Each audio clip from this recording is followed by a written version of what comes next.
CJP వచ్చిన తర్వాత politics విషయంలో ఒక గందరగోళమైనటువంటి పరిస్థితులు కనిపిస్తున్నట్టు అనిపిస్తుంది. అంటే సోషల్ మీడియా ఇన్ఫ్లుయెన్స్ మీద బాగా అట్రాక్ట్ అవుతున్నారు. అది సీజేపీ అలాగే వచ్చింది సోషల్ మీడియా వల్ల.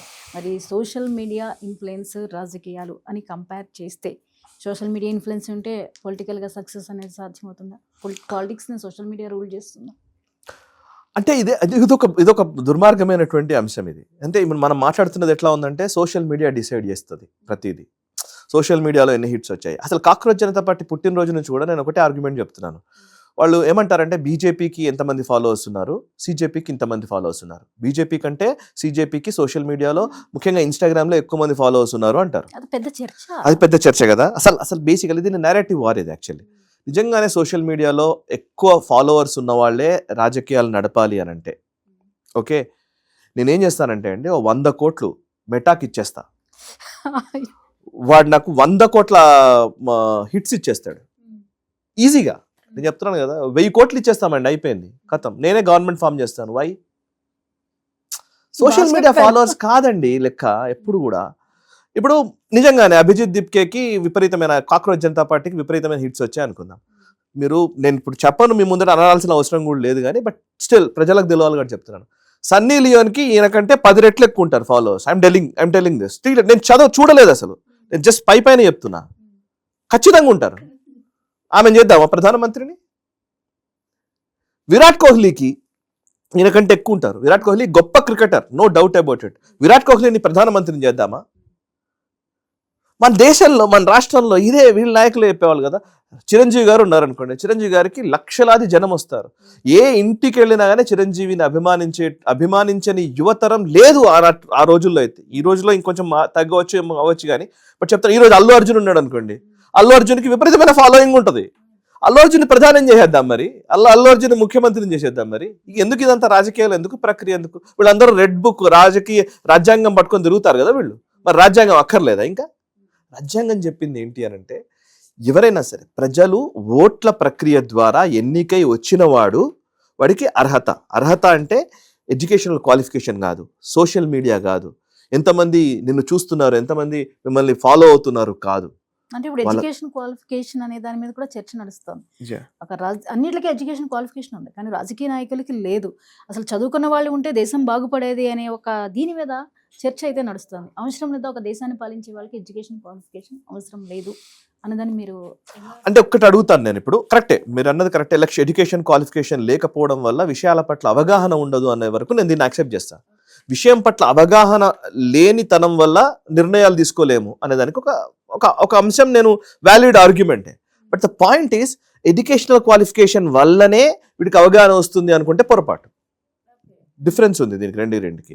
అంటే ఇక్కడ ఎట్లా అంటే అండి, ఇప్పుడు మీరు అబ్జర్వ్ చేస్తే భారతదేశంలోనే మనం వాస్ట్ సొసైటీ మనది, ఎన్నో విభిన్నమైనటువంటి సంస్కృతులు, విభిన్నమైనటువంటి భాషలు, రకరకాల కాంబినేషన్స్ మధ్య ఈ దేశం నడుస్తుంది. దీని మీద అవగాహన ఉండాలంటే ప్రజలు ఎలా ఆలోచిస్తున్నారో ప్రజలకు దగ్గరగా ఉండేటువంటి ఒక ప్రక్రియ తెలిసి ఉండాలి. ప్రజలకు ఏది మంచిదో ఆలోచించగలగాలి. దీనికి ఒక చరిత్ర ఉంది. అండ్ ఆ చరిత్రను బేస్ చేసుకుని గతంలో జరిగినటువంటి అంశాలేంటి, ఇప్పుడు జరుగుతున్నటువంటి విషయాలేంటి, రాబోయే తరం ఏం ఆలోచిస్తోంది, ఏం కోరుకుంటోంది, వీటికి సంబంధించినటువంటి ఒక అవగాహన కలిగి ఉండడం అనేది ముఖ్యమైన అంశం. ఎడ్యుకేషనల్ క్వాలిఫికేషన్ అయితే మీ పక్కన బ్యూరోక్రాట్ ఉంటాడు, మినిస్టర్ అన్ని నిర్ణయాలు తీసుకోడు ఎప్పుడు కూడా.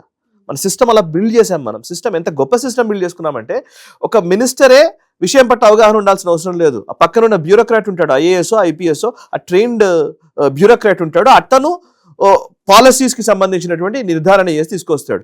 అందులో ఏది ఉండాలి అనేది కీలకం. ఇప్పుడు అందుకే అంటారు తెలుసా, రాజకీయ నాయకులు బేసికల్లీ, ఇప్పుడు వైఎస్ రాజశేఖర రెడ్డి గారు ఉన్నారనుకోండి, వైఎస్ రాజశేఖర రెడ్డి గారు డాక్టర్ చదివారు కావచ్చు గాక, ఆయన మరి జలయజ్ఞం ఎందుకు చేయాలనుకున్నారు?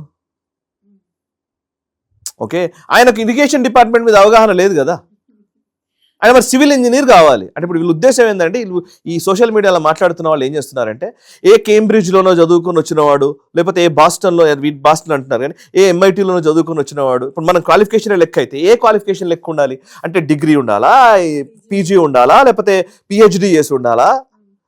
ఇప్పుడు మెడిసిన్ చేసిన వాడే ఆరోగ్య శాఖ మంత్రి కావాలి? No, it's not needed.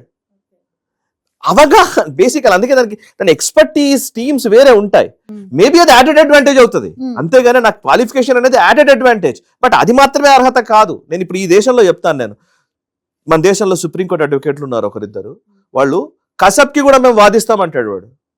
మేము కసబ్ని కూడా మేము వాదిస్తాము, మా ప్రొఫెషన్ పరంగా మేము ఎవరినైనా వాదిస్తాము, ఎవరికైనా సరే మేము వాదనలు వినిపించవచ్చు, ఏ టెర్రరిస్టుల కోసం కూడా మేము వంత పాడవచ్చు, క్రిమినల్స్ని కూడా విడిపించవచ్చు అనేవాడిని న్యాయశాఖ మంత్రిని చేద్దామా? ఓకే, లిటరల్లీ కాదు కదా. సో అంటే ఇదేంటంటే అవగాహన రాహిత్యం వల్ల వచ్చిన ప్రాబ్లం. రాజ్యాంగంలో అంబేద్కర్ గారు చదువుకున్నారు, ఆయన అంబేద్కర్ గారు చెప్పారు కూడా, అంబేద్కర్ గారు బ్యారిస్టర్ చదువుకుని వచ్చిన వ్యక్తి. మరి అట్లా లెక్కేస్తే ఆయన మరి అందులో రాసేవాడు కదా, చదువుకున్నవాడే కావాలని. ఎందుకు రాయలేదు వాళ్ళు? ఎందుకు రాయలేదంటే ప్రజల స్థితిగతుల మీద అవగాహన లేకుండా కేవలం చదువుకొని వచ్చిన వాడు డిసైడ్ చేస్తారంటే కుదరదు. ఇవాళ మనమే చెప్తున్నాను, నేను I'm challenging as of now, ఈ రోజు నేను ఛాలెంజ్ చేస్తున్నాను, ఏ ఇంజనీరింగ్ గ్రాడ్యుయేట్నో లేకపోతే నిజంగానే ఎంఐటీలో చదువుకొని వచ్చిన వాడిని, ఎంఐటీ అనేది టాప్ మోస్ట్ యూనివర్సిటీ అని అంటారు, ఎంఐటీలో మ్యాసచ్యూసెట్స్ ఇన్స్టిట్యూట్ ఆఫ్ టెక్నాలజీ, ఎంఐటీలో చదువుకొని వచ్చిన వాడిని తీసుకొచ్చేసి మన పల్లెటూరులో ఉన్నటువంటి వాతావరణం గురించి మనం మాట్లాడమనండి, చూద్దాం, ఒక 10 విషయాలు చెప్పమనండి, మన దగ్గర ఉన్నటువంటి సంస్కృతి గురించి మాట్లాడమండి, మన దగ్గర ఉన్నటువంటి స్థితిగతుల గురించి మాట్లాడమండి, ఎకానమీ గురించి మాట్లాడమనండి. నో. సో అందుకే అది క్వాలిఫికేషన్ కాకూడదు. Social media followers, educational qualification, అది యాడెడ్ అడ్వాంటేజ్. నిజంగానే క్వాలిఫైడ్ పీపుల్ అక్కడ ఉండడం వల్ల యాడెడ్ అడ్వాంటేజ్. ఇప్పుడు like for example Ashwini Vaishnaw ఉన్నాడు అనుకోండి, అశ్విని వైష్ణవ్ అక్కడ ఏదో ఐటీ శాఖ మంత్రిగా ఉన్నాడు ఇప్పుడు. ఆయన చిప్ మ్యానుఫ్యాక్చరింగ్ మీద అవగాహన ఉన్నవాడు, సెమీ కండక్టర్ ఇండస్ట్రీ మీద అవగాహన ఉన్నవాడు, సెమీ కండక్టర్ ఇండస్ట్రీ గురించి ఆయన బాగా చెప్పగలడు, చేయగలడు. దట్ డజంట్ మీన్ అంటే దానికి ఏంటంటే అది ఎమర్జింగ్ ఇండస్ట్రీ కాబట్టి ఇండస్ట్రీ మీద అవగాహన ఉన్న వాడికి కొంత యాడెడ్ అడ్వాంటేజ్ ఉంటుంది, కొంత బెనిఫిషియర్ అవుతుంది. అంతేగాని అతను మాత్రమే నిర్ధారించగలడంటే నరేంద్ర మోదీ నిజంగా ఆయన చదువుకున్న చదువుకి ఆయన చేస్తున్న దానికి సంబంధమే లేదు మరి.